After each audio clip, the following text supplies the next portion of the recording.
to Emerald Meadows, your one-stop channel for all things RC quilting and 3D printing. Well, today we're going to be talking a bit about in the quilting area, and it's kind of a part two on the binding video my wife and I did a few months ago.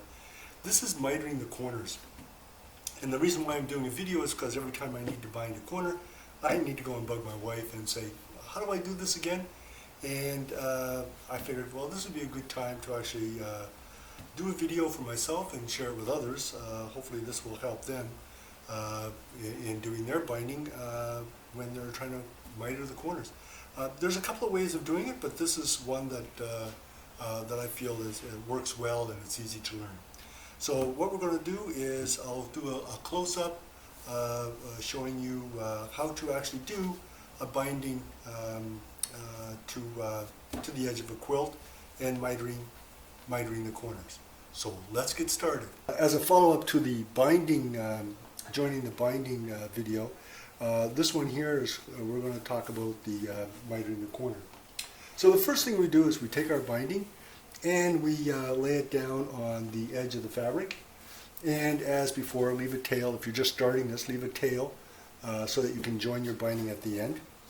And then what we do is we're going to put a pin that is going to be equal to the seam allowance from the edge here, which is normally about 1/4 of an inch, and you're going to put a pin in there about 1/4 of an inch from this edge. That's going to be your stop area.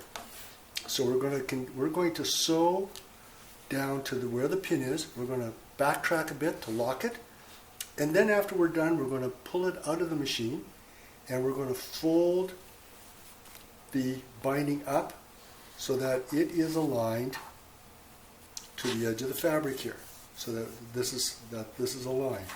We're going to remove the pin, and we are going to put it in here so that we hold everything in place. Then what we're going to do is we're going to fold the binding down so that now it is aligned to the top edge, aligned to this previous edge, and we're going to twist our fabric around so that we can begin sewing in the next direction. We're going to sew down here about 2 to 3 inches, and then we're going to remove our pin and then put it down to the next corner and repeat until you're done.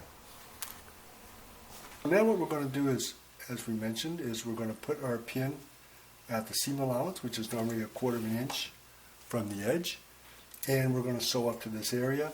And of course, for this demonstration, make sure you're leaving enough tail so you can join the product together, the binding together. So, but this is just a demonstration, so let's move along now, and we're going to sew right up to the pin, and we're going to miter our corner. And I'm getting close to the edge. I'm going to reverse, lock that, and I'm going to pull my fabric out, making sure I cut my threads here so that they don't get into the way and create a thread nest. And I'm going to remove my pin. Now I'm going to fold it up and align it to the edge here, and then I'm going to pin it, hold everything in place, and then I'm going to move this binding down on this edge, okay, so that it aligns to the top, and I'm going to turn it around, and I'm going to start sewing down on the next side. Getting my threads out of the way, and I'm going to lock it, making sure I'm on the edge a little bit better,